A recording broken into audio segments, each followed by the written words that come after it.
I'm a proud Hindu and I have deep respect for our culture, our value system. Along with that, I put efforts into studying the scriptures and understand them. Sanskrit में आ की मात्रा लगा देते हैं पीछे नाम के तो वो फेमिनिन बन जाता है. ये देखिए, अब बहुत सारे बच्चे इसे कन्विंसिंगली सुन के और मान जाएंगे कि शिव के पीछे आ की मात्रा लगाने से वो शिवा यानी स्त्रीलिंग बन जाता है, फीमेल फेमिनाइन बन जाता है. अब अगर यही है तो ब्रह्म के पीछे आ लगाने से ब्रह्मा ब्रह्मा फीमेल क्यों नहीं है? इन्हीं की बात से मैं शुरू करता हूं और इनके लिए प्रश्न भी छोड़ देता हूं. It's an open challenge. मैं आपको क्लू दे के छोड़ देता हूं. धर्म को 10 कन्याएं देने का अर्थ है धर्म की 10 क्वालिटीज, धर्म के 10 लक्षण. आपको मनुस्मृति में और भी बहुत सारी जगह आराम से धर्म के 10 लक्षण मिल जाएंगे और एक श्लोक में मिल जाएंगे. 27 कन्याएं चंद्रमा हुई, 10 कन्याएं धर्म को दी गई जो कि क्वालिटीज हुई. और बाकी अब आप मुझे बताइए श्रीमान एक्सपर्ट ऑफ हिंदुइज्म डॉक्टर हग्गरवाल कि इन बाकी कन्याओं का भेद क्या है. तो जाने. ये आपके लिए हमने पहली छोड़ दी कि बताओ तो जाने. हमारी जो कॉन्सेप्ट है भगवान का हिंदुइज्म में सनातन धर्म में वो ये है कि Bhagwan is love, god is love. भगवान की जब हम बात करते हैं तो हम पंच तत्वों की बात करते हैं. भा से भूमि, ग से गगन, वा से वायु, आ से अगन, ना से नीर. यानी कि भूमि, गगन, वायु, अगन, नीर, पंच तत्वों को जब हमने मिला दिया तो हमने उसे कहा भगवान. जब आप गॉड की बात करते हैं तो हम कहते हैं जनरेटर, ऑपरेटर, डिस्ट्रॉयर. और ये एक सूक्ष्म सूत्र हमने समझा है भगवान को लेके. इसी तरह से ईश्वर है. ईश्वर शब्द भी उसकी उत्पत्ति अलग है उपनिषदों में. तो आप गॉड इज लव कह के और बाइबल के वर्सेस को हमारे सनातन धर्म में घुसा के उसका अपमान ना करें. इसी तरह की मूर्खता या धूर्तता बंद करें. So what happens that these kind of people come in portraying themselves as expert of Hinduism, self-proclaimed experts, or as I also called it, fake expert of Hinduism. और आके ये पहली चीज जो करंट नॉलेज है उसे करप्ट करते हैं, गलत आपको शिक्षा देते हैं. दूसरा, उसी की आड़ में ईसाइयत के, रिलीजन ऑफ पीस के और वोकिज्म के बहुत सारे ऐसे कॉन्सेप्ट जिन्हें हम सबलिमिनल मैसेजेस कहते हैं वो हमारी युवा पीढ़ी के मन में डाल देते हैं. और इसीलिए मुझे ये वीडियो बनाने की ज़रूरत पड़ी. सबसे पहले नमस्ते. मेरा नाम है सुरेन अलम्बान और आज के वीडियो में हम विश्लेषण करेंगे डॉक्टर विनीत अग्रवाल के इस वीडियो का जो कि उन्होंने रणवीर अलाहाबादिया के पॉडकास्ट पे किया था कुछ महीने पहले, TRSH 170 by Dr. Vineet Agrawal and host Ranveer. Title is Mahadev की लव स्टोरी, माँ सती और माँ पार्वती की कहानी. इससे पहले हम इस कहानी का विश्लेषण करें, मैं बताता हूं कि मुझे कैसे इसके बारे में पता लगा. मेरे एक दोस्त की बेटी है, 12वीं क्लास में पढ़ती है और कुछ हफ्ते पहले उसका मुझे फ़ोन आया. उसे पता है कि मेरा साहित्यिक विषयों में अच्छा ज्ञान है, बहुत रुचि है और कभी भी उनकी कोई क्वेरी होती है तो मुझे फ़ोन करके पूछ लेते हैं. I'm the go-to person for them to ask about their interests, anything about their about our religion, about our culture, about our value system. So she called me and told me about this great podcast that she heard. She was very impressed and very much influenced, and she wanted to tell me that how much knowledge she has gained from it. मैंने उसे आधे घंटे तक सुना और उसके बाद I was very disappointed. In fact, I was furious. What kind of knowledge, what kind of ideas is this guy implanting into young brains? And that's the first time I came to know about this गाय।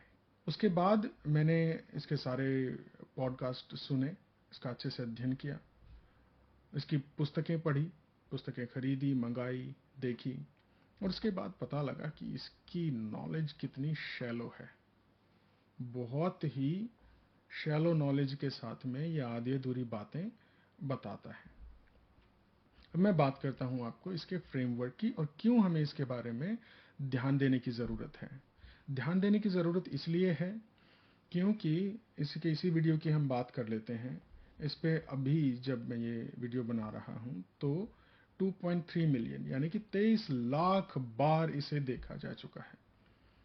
तो ज़्यादा नहीं तो कई लाख लोगों ने इसे देखा और इसकी बातों को सत्य मान लिया। और अब देखते हैं कि ये क्यों इतना इंटरेस्टिंग है, कहाँ ये गलतियां करते हैं, क्या है इनकी टेक्निकल गलतियों के बारे में। तो मैंने और भी वीडियोस बनाए हैं और भी बना देंगे, जो दिखाता है कि इनका अपना ज्ञान तो माइनस में है, नेगेटिव में है।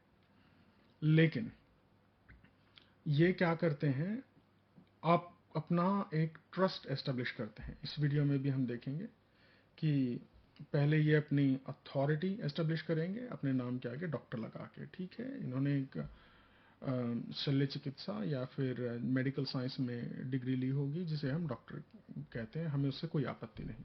फिर आप एक पब्लिश्ड ऑथर बन जाइए, फिर आप किसी बड़े होस्ट के साथ स्क्रीन पे आइए। ये आपका एक फ्रेमवर्क हो गया अपनी ऑथेंटिसिटी एस्टेब्लिश करने का। उसके बाद आप आके थोड़ी सी लॉजिकल बातें करिए, जैसे इस पॉडकास्ट में इन्होंने बात करी है दक्ष प्रजापति की 27 कन्याएं थी जिनका विवाह चंद्रमा के साथ हुआ। और उसके बाद देखिए हमारे ऋषि कितने महान हैं, क्या बढ़िया तकनीक है कि कहानियों के माध्यम से हमें इतनी गहरी बातें समझा दी कि वो 27 कन्याएं नहीं 27 नक्षत्र हैं जिनमें चंद्रमा का गोचर होता है, जिनमें चंद्रमा विचरण करते हैं। अब यहां से उन्होंने आपका एक साइंटिफिक लॉजिकल एस्पेक्ट देके ध्यान अपनी ओर आकर्षित कर लिया। लेकिन उसके बाद ना तो ये पूरी कहानी इसी को बता पाते हैं, फिर ऐसे क्लूलेस स्टेज में, ऐसी वल्नरेबल स्टेज में हमारी युवा पीढ़ी को छोड़ जाते हैं। जैसे then he pushes the agenda of wokeism where he says that Mata Sati said that I neither want to be controlled by my father nor want to be controlled by my husband. So which father tries to control their daughter? The father is always concerned about the well-being of their daughter, not controlling. लेकिन एक 12वीं class में या college में बच्चे को वो युवावस्था ऐसी होती है जिसमें उसे लगेगा कि हाँ उसके ऊपर कंट्रोल किया जा रहा है। आप रात को बाहर नहीं जा सकते, आप लेट घर नहीं आ सकते, आप जाके असभ्य तरीके से बातें नहीं कर सकते। ये सारी चीज़ें छोटी छोटी जो हर घर में हर परिवार के साथ होती हैं, जो कि बच्चों को एक गाइडेंस देने के लिए एक प्यार से एक पिता करता है। लेकिन उसे इन्होंने बना दिया कंट्रोल। अब हर मैरिज में कहीं ना कहीं हर औरत सोचेगी कि उसका हस्बैंड उसे कंट्रोल करता है, और ये उन्होंने बड़े सबलिमिनल तरीके से एक मैसेज छोड़ दिया। इसका असर जो नए बच्चे हैं, जो इनकी टारगेट ऑडियंस है, वो है 15 से 35 साल के लोग जो इंग्लिश मीडियम में पढ़ते हैं, जिनमें रुचि है बहुत अपने कल्चर को जानने की, लेकिन उनके पास कोई साधन नहीं है। तो वहां पे ये ऐसे विषैले नाग आके अपना विष उगलते हैं और उनकी सोच को करप्ट करते हैं। मेरे दो स्ट्रांग ऑब्जेक्शंस हैं। एक तो इनकी अपनी नॉलेज नहीं है तो गलत नॉलेज पास करते हैं जो कि सत्य बन जाती है। दूसरा, बड़े ही सटल तरीके से, सूक्ष्म तरीके से ये अनैतिक विच आर पॉइजनस थॉट्स छोड़ जाते हैं हमारे बच्चों के, हमारी नई युवा पीढ़ी के दिमाग में। अब मुझे इस बारे में बात करने का क्या हक है? मेरी अपनी रुचि, मेरा अपना अध्ययन है। आप पीछे भी लाइब्रेरी देख रहे होंगे, और मैं अपनी नेटिव लैंग्वेजेस संस्कृत और हिंदी से ही उन्हें पढ़ने की, समझने की कोशिश करता हूं, और मेरी चेतना का विस्तार, मैं समझता हूं मैं उसके पथ पर अग्रसर हूं और I'm a proud Hindu and I have deep respect for our culture, our value system. Along with that, I put efforts into studying the scriptures and understand them. I am well settled in Australia and I have a research background. I did my master's from here, and during my PhD, I studied different methodologies. So that's how I understand how research is done, how to decode, how to deeply understand things. And I have my own studies of different Shastra. I have keen interest in Jyotish, I have keen interest in Upanishad, and I have had good study. And I have keen interest in reviving our culture, our cultural values. So let's start with the analysis of Mr. Vineet Agrawal, Dr. Vineet Agrawal's video and understanding of what is wrong with his videos, what is wrong with his knowledge, and why is it dangerous for our youth. There's so many, he makes so many mistakes, first of all, so I just could not keep track of everything. If I do, it'll be, hours and hours of the content that I'll have to create. But let's just have a look at few of them. So from the same podcast. की पूजा कर रहे हैं जो उस element को control करते हैं. Space is controlled by Vishnu, time is controlled by Shiv. और एक चीज और मैं कहना चाहूंगा यहाँ पे, क्योंकि हम हिंदी में बात कर रहे हैं तो शिव आता है जब हम बोलते हैं शिव, भगवान शिव. जब हम इंग्लिश में बात करते हैं ऑटोमेटिकली इट बिकम शिवा. पर ये चीज का हमें ध्यान रखना चाहिए कि शिवा इज शक्ति. जब हम संस्कृत में आ की मात्रा लगा देते हैं पीछे नाम के, तो वो फेमिनिन बन जाता है. ये देखिए, अब बहुत सारे बच्चे इसे कन्विंसिंगली सुन के और मान जाएंगे कि शिव के पीछे आ की मात्रा लगाने से वो शिवा यानी स्त्रीलिंग बन जाता है, फीमेल, फेमिनाइन बन जाता है. अब अगर यही है तो ब्रह्म के पीछे आ लगाने से ब्रह्मा फीमेल क्यों नहीं है? बालक के पीछे हम बालका क्यों नहीं करते, बालिका क्यों करते हैं?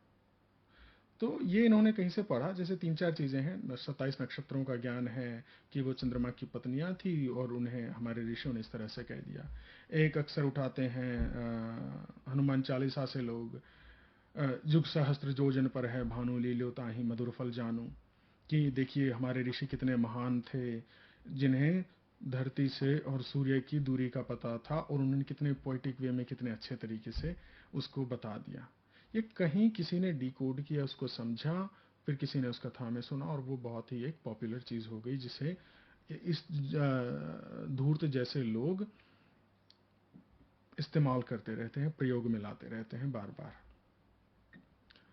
अब यहाँ पे इन्होंने जो कहा उसका मैं आपको रीजन बता देता हूँ. ये नहीं कि मुझे इनकी सिर्फ गलतियां निकालने में ही है मेरा, कि मुझे सिर्फ इनकी गलतियां निकालने में ही रुचि है. मेरा उद्देश्य ये भी है कि हमारे बच्चे सही चीज़ें से, सही तरीके से चीज़ों को समझें और वो इस तरह के छलावे में ना आए.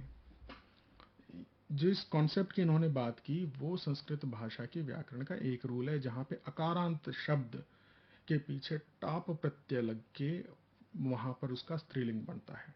टू मेक इट सिंपल, अकारांत is any word that ends in the vowel sound a, and then there is a grammatical rule for tap pratyaya that makes it a female, a feminine gender, pulling और स्त्रीलिंग. एक और चीज मैं आपको बता दूं यहाँ पे कि जब हम भी बात लिंग की करते हैं तो अक्सर उसे या तो एक मेल जेनाइटल के रूप में देखा जाता है, या फिर एक, जैसे इन्होंने भी कहा है कि एक लिंग उत्पन्न हुआ, फायर. लेकिन संस्कृत भाषा में लिंग शब्द का अर्थ है सूचक, स्त्रीलिंग, स्त्री सूचक. पुल्लिंग यानी कि पुरुष सूचक. ऐसे ही शिवलिंग, शिव सूचक, कि शिव को रिप्रेजेंट करने वाली वस्तु, या शिव वस्तु कहना शायद कठिन है, इसके लिए सही शब्द ढूंढना, कि शिव का प्रतीक हम उसे कह सकते हैं. शिवलिंग शिव का प्रतीक, स्त्रीलिंग स्त्री का प्रतीक. तो उसे सूचक या प्रतीकात्मक रूप से हम इस्तेमाल करते हैं. तो यहाँ पे इनकी ये नॉलेज, लेकिन यहाँ पे इन्होंने अपने आप को संस्कृत एक्सपर्ट दिखा के बड़े अच्छे से, अरे वाह that happens, wow the magic happens. अब देखते हैं इनका वो पार्ट जहाँ पे ये 27 नक्षत्रों की बात करते हैं और फिर जांच कर लेते हैं। तो आइए देखते हैं। इस फेज के बारे में बात कर रहा हूँ जो हम कॉमनली सती और शिवजी की स्टोरी सुनते हैं, जो आगे जाकर शिवजी और पार्वती की स्टोरी बन जाती है, वो सबसे अंडरस्टैंडेबल स्टोरी है, राइट, आम जनता के लिए। बिल्कुल। पर एक्चुअली जो आप कह रहे हो कि ये टाइम और स्पेस के स्टार्ट से लव स्टोरी चल रही है, ये भी समझना बहुत जरूरी होता है। बिल्कुल। एक फिलोसॉफिकल एंगल है और एक स्टोरी टेलिंग एंगल है। बिल्कुल। और स्टोरी टेलिंग एंगल को भी आपको अच्छे से जानना चाहिए, क्योंकि आप बहुत सारे कॉन्सेप्ट्स उसमें से समझ के वो डीपर कॉन्सेप्ट को समझ सकते हैं। बिल्कुल सही रणवीर।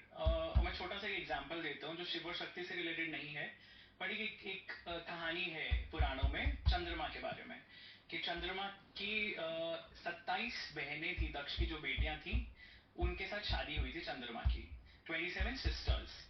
सुनने में अजीब लगता है ना, कि 27 बहनें हैं, वो एक ही इंसान से क्यों शादी कर रही हैं। और जो स्टोरी है उसके हिसाब से चंद्रमा को उनमें से एक बहुत ज्यादा प्रिय थी जिनका नाम था रोहिणी, और बिकॉज ऑफ दैट वो निग्लेक्ट कर रहे थे बाकी अपनी पत्नियों को। और जो वो सब बहनें हैं आपस में ऑब्वियसली थोड़ा जेलिसी होगा, थोड़ा कंपटीशन होगा, और वो दक्ष जो उनके पिता हैं उनको जाके कंप्लेन करती हैं कि हमारे साथ हमारे अगेंस्ट पार्शियलिटी हो रही है, रोहिणी के साथ ही वो रहते हैं पूरा टाइम। तो दक्ष चंद्रमा को वार्निंग देते हैं कि तुम सुधर जाओ, अदरवाइज मैं तुम्हें कर्स करूंगा। चंद्रमा थोड़े यूथ में कैसा होता है, रेबेलियस, वो वैसे हैं, और वो नहीं सुनते और दक्ष उन्हें कर्स देते हैं फाइनली। लेकिन स्टोरी को समझने के लिए आपको थोड़ा डीप जाना पड़ेगा कि ये स्टोरी कहना क्या चाह रही है। ये एक स्टोरी है, it's about rivalry between wives, sisters and partiality, जो हमें लगता है वो ब्रॉडली ऊपर से देखने में सुपरफिशियल लेवल पे, पर ये बहुत डीप एस्ट्रोनॉमिकल, एस्ट्रोलॉजिकल कॉन्सेप्ट हमें बताती है। अगर हम एक लूनर मंथ की बात करते हैं तो हम देखते हैं कि चंद्रमा अलग अलग जोडियक्स में, अलग अलग कॉन्स्टलेशंस में हर रात होते हैं, और ये 27 कॉन्स्टलेशंस हैं जिनको नक्षत्र कहते हैं।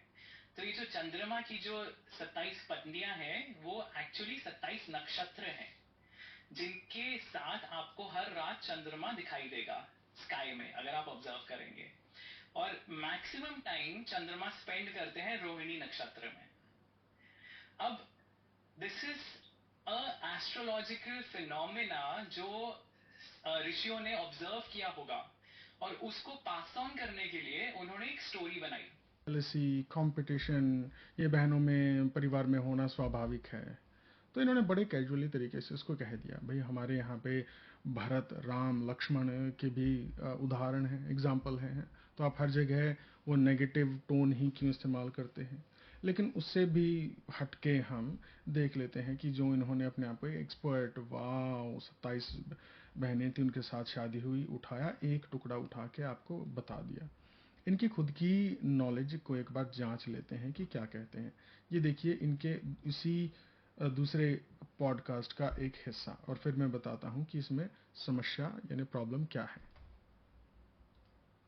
Ranveer, the Indian calendar basically is a lunar calendar, okay, and the Gregorian calendar is a solar calendar. So the tithis are calculated as per the movement of the moon. When the moon is going into the next zodiac, that is when the tithi changes. Gotcha. So that's why okay, तो शुरू में ही इससे जब बच्चे देखेंगे, इसे 15 लाख लोग अभी तक देख चुके हैं, 15 लाख व्यूज हैं, उसके हिसाब से मैं कह रहा हूँ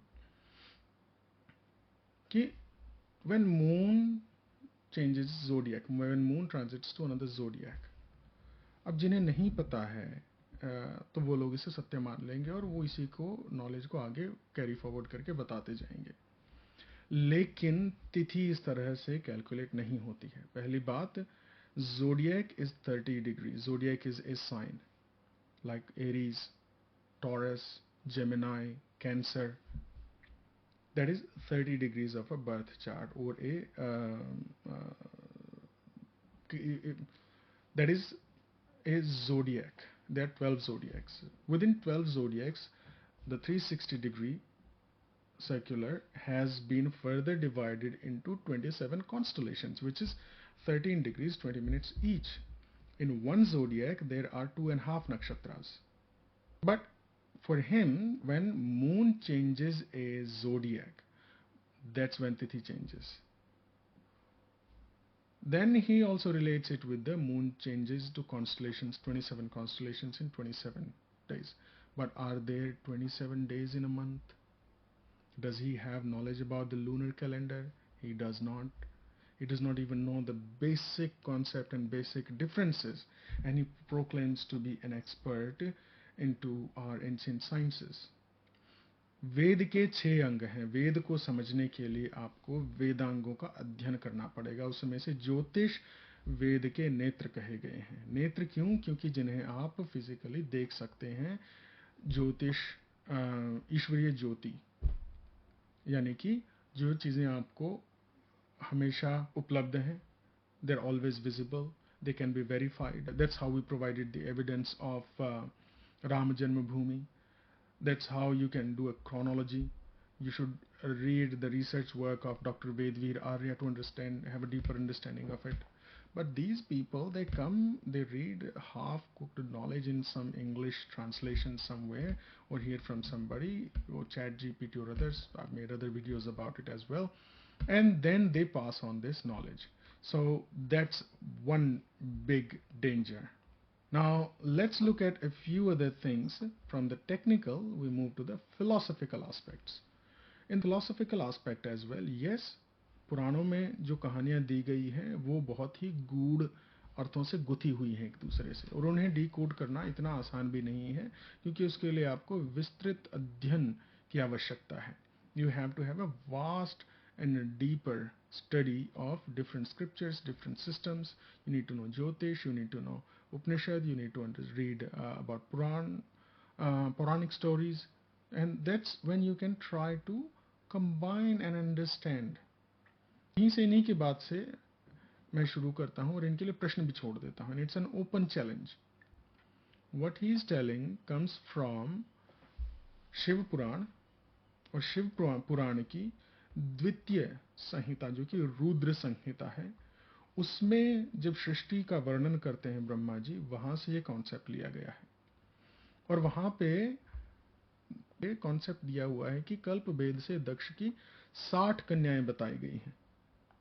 उनमें से 10 कन्याएं धर्म को, 27 कन्याएं चंद्रमा को, 13 कन्याएं कश्यप ऋषि को विधि पूर्वक प्रदान की. और आगे ब्रह्मा जी कहते हैं, हे नारद, उन्होंने 4 कन्याओं का विवाह श्रेष्ठ रूप वाले ताक्षर्य के साथ कर दिया. उन्होंने भृगु, अंगीरा और कृशाश्व, जो कि ऋषि हैं, भृगु ऋषि, अंगीरा ऋषि और कृशाश्व ऋषि को 2-2 कन्याएं अर्पित की.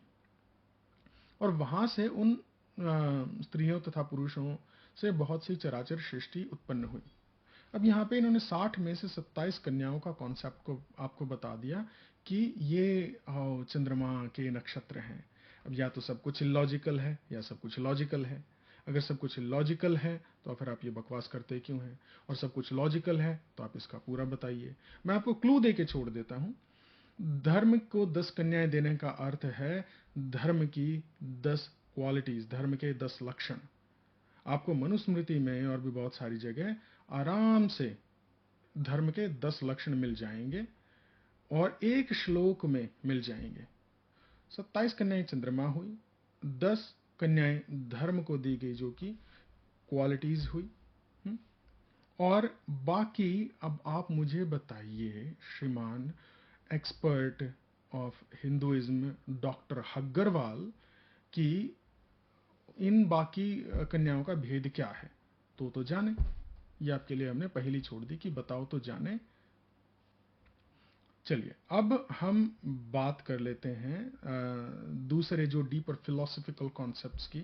ये बातें करते हैं. अब देखते हैं ये आगे क्या स्टोरी सुना रहे हैं हमें.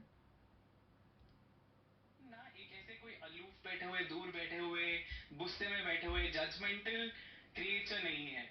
हमारी जो कॉन्सेप्ट है भगवान का हिंदुइज्म में, सनातन धर्म में, वो ये है कि Bhagwan is love, god is love. So भगवान ने पूरी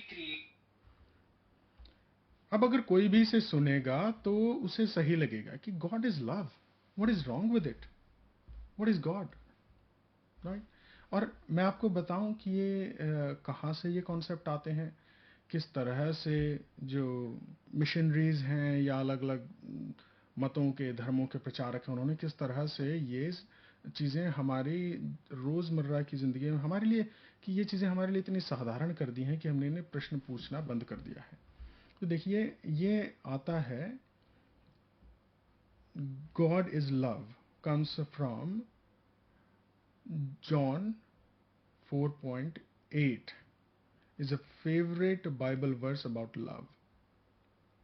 So Bible का ये वर्स है, but anyone who does not love does not know God, for God is love. We know how much God loves us and we have put our trust in his love. जो ये God is love का concept है, ये इन्होंने बड़े ही अच्छे तरीके से उठाया है बाइबल से। अब हम बात करें, अगर आप सनातन धर्म की बात कर रहे हैं, आप डिकोडिंग की गहराई से सनातन धर्म को समझने की बात करते हैं, तो गॉड इज नॉट लव। भगवान जिसे हम कहते हैं, हमने हमारे ऋषियों ने उसे तत्व ज्ञान से जानने की, समझने की कोशिश की, और तत्व एक नहीं है। उस ब्रह्म तत्व से पहले उस तत्व को बहुत से बारीक तत्वों में जोड़ के, उसको डिकोड करके, उसको खोल खोल के अच्छे से समझा है और समझाया है। उन्हीं तत्वों में से, उस ब्रह्म तत्व में से बहुत सारे तत्व हैं, और उन तत्वों में से हम बात करते हैं पंच तत्वों की। अब हमारा धर्म का कॉन्सेप्ट बाइबल से उधार लेके हमें गॉड इज लव पढ़ने की, समझने की आवश्यकता नहीं है। अगर हम सही में उसे गहराई से समझना चाहते हैं, तो हमें अपनी शब्दावली, यानी कि अपनी भाषा, अपने लैंग्वेज, अपने ग्रामर, अपने अर्थ से ही समझना पड़ेगा। क्योंकि अंग्रेजी भाषा में, English language does not have that richness that Sanskrit and Hindi does. There is a soul of the language that cannot be understood by translations. भगवान की जब हम बात करते हैं तो हम पंच तत्वों की बात करते हैं। भा से भूमि, ग से गगन, वा से वायु, आ से अगन, ना से नीर। यानी कि भूमि, गगन, वायु, अगन, नीर, पंच तत्वों को जब हमने मिला दिया तो हमने उसे कहा भगवान। जब आप गॉड की बात करते हैं तो हम कहते हैं जनरेटर, ऑपरेटर, डिस्ट्रॉयर। और ये एक सूक्ष्म सूत्र हमने समझा है भगवान को लेके। इसी तरह से ईश्वर है, ईश्वर शब्द भी, उसकी उत्पत्ति अलग है उपनिषदों में। तो आप गॉड इज लव कह के और बाइबल के वर्सेस को हमारे सनातन धर्म में घुसा के उसका अपमान ना करें। इसी तरह की मूर्खता या धूर्तता बंद करें। अब एक और देख लेते हैं, जो ये बड़े ही लॉजिकल तरीके से चीजों को बताने की बात करते हैं। ये उन्हीं के एक दूसरे पॉडकास्ट में है। This comes from the mystical visions of the seers. So you know the mantra drashtas. So the authors, who's the author of Rig Veda? If I ask you, there's no single person, right? These are collections of hymns that were seen by the rishis. They were visions that came to them, and that is why these people are called mantra drishtas. They saw the visions. They saw the mantras. They saw the mantras. The mantras came to them. अब जब ये महाशय, महोदय बात करते हैं ऋषियों को मंत्रों के दृष्टा बताने की, इन्हें लगता है कि जैसे वाइकिंग्स में वो जो है सीयर, उन्होंने सीयर अंग्रेजी से उसको बहुत ही कॉमन बनाने के लिए बता दिया कि सीयर जो देख सकता है भविष्य, जिसे विजन्स आते हैं, तो वो मंत्रों के दृष्टा हैं। श्रीमान, दृष्टा होना सिर्फ देखना ही नहीं, हमारे पास दर्शन शास्त्र हैं। The way to understand, the way to analyze, the lens through which you see a thing is also a darshan, not a physical manifestation or physical observation of an object or a person. तो आप इतना simplify करके जो दृष्टा और shear को आपने relate कर दिया, गॉड इज लव को आपने रिलेट कर दिया, तो ये कॉन्सेप्ट क्यों आप करप्ट कर रहे हो हमारी नॉलेज को? आपको करना है तो ढंग से कर। अब इनके फिलोसफिकल एस्पेक्ट का भी अध्ययन एक बार हम कर लेते हैं, एनालिसिस, कि किस तरह से ये कहानियों की आड़ में आपका ट्रस्ट जीत के अपने आप को लॉजिक से एस्टेब्लिश करके एक वल्नरेबल स्टेज में छोड़ जाते हैं बहुत सी कहानियों का, जहाँ पे विश्लेषण नहीं करते। जैसे मैंने आपको पहले उदाहरण दिया कि ब्रह्मा जी की कहानी when he felt lust for his own daughter, जिसे इंसिस्ट के नाम पे हमारे धर्म को बदनाम किया जाता है। उसके ऊपर यदि आप देखना चाहें तो नीरज अत्री जी का एक बहुत अच्छा पॉडकास्ट है जिसमें उन्होंने इसका गहन विश्लेषण किया है। और उसके आगे हम बात कर लेते हैं, जैसे कार्तिकेय की कहानी है कि कार्तिकेय का जन्म कैसे हुआ।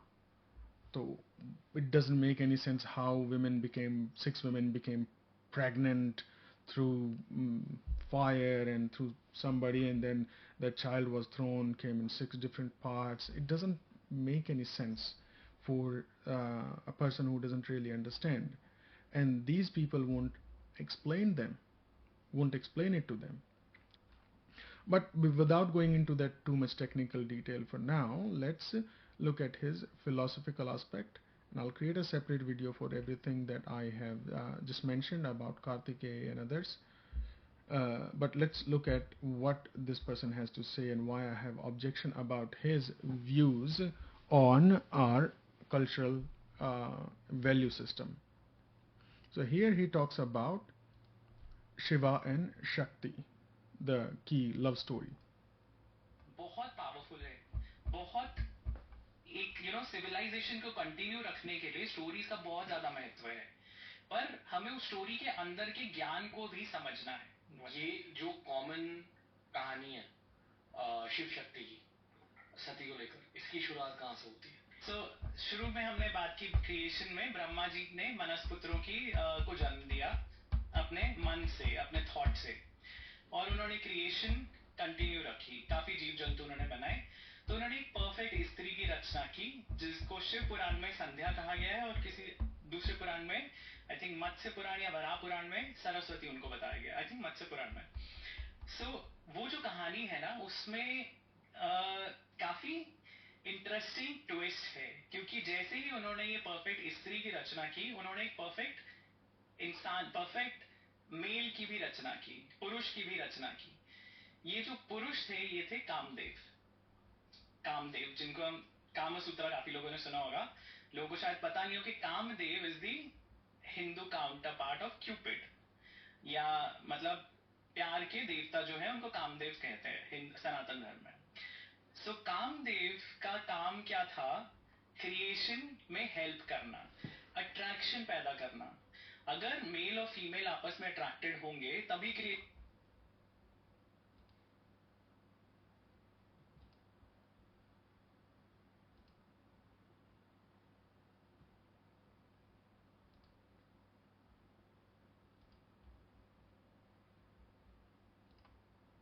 होगी। और ब्रह्मा जी को वो चीज बुरी लगती है, तो वो, क्योंकि उन्होंने कामदेव है कि आप भी देवी को प्रे करिए कि वो आपकी पुत्री के रूप में जन्म ले, और इस तरह से देवी अवतरित होती हैं सती के रूप में दक्ष प्रजापति के घर में। और देवी जब उनकी संतान बन के आ रही होती है दक्ष की, वो उन्हें एक चेतावनी देती है। वो कहती है कि मैं आपकी बात मान के और ब्रह्मा की बात मान के मैं इस मॉर्टल फॉर्म में आ रही हूँ, इस नश्वर शरीर में आ रही हूँ, पर मैं तब तक ही रहूंगी इस शरीर में जब तक आप मेरी रिस्पेक्ट करेंगे। तो आप या मेरे जो फ्यूचर हस्बैंड हैं वो मेरी रिस्पेक्ट करेंगे जब तक। So she has her identity, तो शक्ति को हमारी पुराणों में ऐसा नहीं दिखाया गया कि वो सबसर्विएंट है या वो सेकेंडरी है पुरुष के कंपैरिजन में। शक्ति की अपनी शर्तें हैं। वो कहती है मैं तभी आऊंगी इस नश्वर शरीर में, इस मॉर्टल रियल्म में, अगर मेरी रिस्पेक्ट रहेगी। ना मेरे पिता ना मेरे पति मुझे कुछ कह सकते हैं। Very strong bases for the first goddess. और सती उस रूप में आती हैं। अब ऑब्वियसली जो आगे कहानी है उसमें थोड़े ट्विस्ट आते हैं, थोड़े टर्न्स आते हैं, जिसमें ऐसा इंस्टेंस होता है कि दक्ष का शिवजी से मन मुटाव हो जाता है। वो उनकी शादी तो कर देते हैं शक्ति की, पर एक बार दक्ष एक यज्ञ में जाते हैं, वहां सारे देवता ऋषि वगैरह आए हुए हैं और शिव जी भी वहां आए हुए हैं। और दक्ष वहां जाते हैं तो सब खड़े होकर उन्हें प्रणाम करते हैं, पर शिव जी नहीं करते। अब दक्ष भी उसी भ्रम में है कि ये मेरे जमाता है, मेरे जमाई हैं, तो ये खड़े होकर मुझे इज्जत क्यों नहीं दे रहे। और दक्ष को वो ठेस लगती है। वो ये नहीं समझते कि शिव सुप्रीम गॉड है, पर उनकी ईगो हर्ट हो जाती है दक्ष की। और इससे बदला लेने के लिए, इस ईगो अपनी वो फुलफिल करने के लिए वो एक यज्ञ रखते हैं बहुत बड़ा, और उसमें सबको बुलाते हैं पर शिव जी को नहीं बुलाते हैं। तो शिव और सती ही है जो उस यज्ञ में नहीं गए हैं, बाकी सारी क्रिएशन, सब देवता ऋषि मुनि वहां पे जा रहे हैं उस यज्ञ में। और सती को पता चलता है कि ऐसा हो रहा है, तो सती शिव जी से पूछती हैं कि ये क्या हो रहा है, आपको पता है कि क्या हुआ है, मेरे पिता ने यज्ञ रखा है और हमें नहीं बुलाया। तो शिव जी उन्हें समझाने की कोशिश करते हैं कि ही नोज कि क्या हुआ है, वो अंतर्यामी है, उन्हें पता है कि दक्ष के मन में क्या विचार चल रहे हैं। तो वो सती को समझाते हैं कि मत जाओ, अगर नहीं बुलाया है तो मत जाओ। एंड एक्चुअली जो दश महाविद्या की हमने डिटेल डिस्कशन की थी एक पॉडकास्ट में, वो यहाँ पे भी आता है। तो देवी पुराणिक है, और देवी पुराण के हिसाब से सती क्रोध में आ जाती हैं। उन्हें लगता है कि मेरा तिरस्कार हुआ है मेरे पिता के द्वारा, और मेरे पति भी मुझे कंट्रोल करने की कोशिश कर रहे हैं। और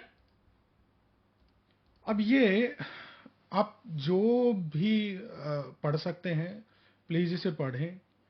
कहीं पे ऐसा नहीं है कि माता सती ने ऐसा कहा हो कि मेरे पति मुझे कंट्रोल कर रहे हैं, मेरे फादर मुझे डिसरिस्पेक्ट कर रहे हैं। यहाँ पर इन्होंने ये बड़ी घटिया सोच हमारी बच्चियों के, हमारे परिवारों में इम्प्लांट कर दी। पहले आपका ट्रस्ट जीता, लॉजिकल बातें की, उसके बाद इस तरह की घटिया सोच इन्होंने इम्प्लांट कर दी। हर लड़की जो स्कूल कॉलेज में पढ़ रही है, उसे लगेगा कि उसके पिता उसे कंट्रोल कर रहे हैं, उसकी रिस्पेक्ट नहीं हो रही है। वुमेन एम्पावरमेंट के नाम पे आपने स्त्री और पुरुष को, एक मेल और फीमेल को कॉम्पिटिटिव बना दिया एक दूसरे का। हालांकि वो एक दूसरे के कॉम्प्लीमेंट्री हैं, वो पूरक हैं एक दूसरे के, वो एक दूसरे के प्रतिस्पर्धी नहीं हैं, यानी कि कॉम्पिटिटिव नहीं है। They are the complementary to each other, they complete each other. But what you're doing now, that every girl would think at some stage that she is disrespected and she is controlled by first controlled by her father and then controlled by her husband. No father wants to control their daughter. They do everything to protect their daughter, for the well-being of their daughter. Then you make that independent woman who has kids, who has a husband, and then anything, say even for minor things, she'll think that she's being controlled by her husband. So stop poisoning those thoughts. Why is it dangerous? Because एक समाज की सबसे छोटी इकाई है परिवार, और उस परिवार की नींव, उस परिवार का बीज है औरत, और उस परिवार का बीज है नारी, जो संस्कार देती है। और अगर आपने उसी को करप्ट कर दिया तो आपने उस परिवार को, उस समाज को अंदर से खोखला करने का जहर डाल दिया। नारी एक परिवार में उस धागे की तरह है जो कि एक माला में मोतियों को पिरो के रखती है, वो सूत्र का काम करती है। और यहाँ पे अगर आपने उसी के अंदर जेलसी, कंट्रोल, अहम, इस तरह के कॉन्सेप्ट डाल दिए तो आपने एक बहुत ही खतरनाक जहर उन बच्चों के जहन में डाल दिया है। इसी तरह की सोच का कारण है कि हमारे समाज में आज डिवोर्स रेट बढ़ रहे हैं।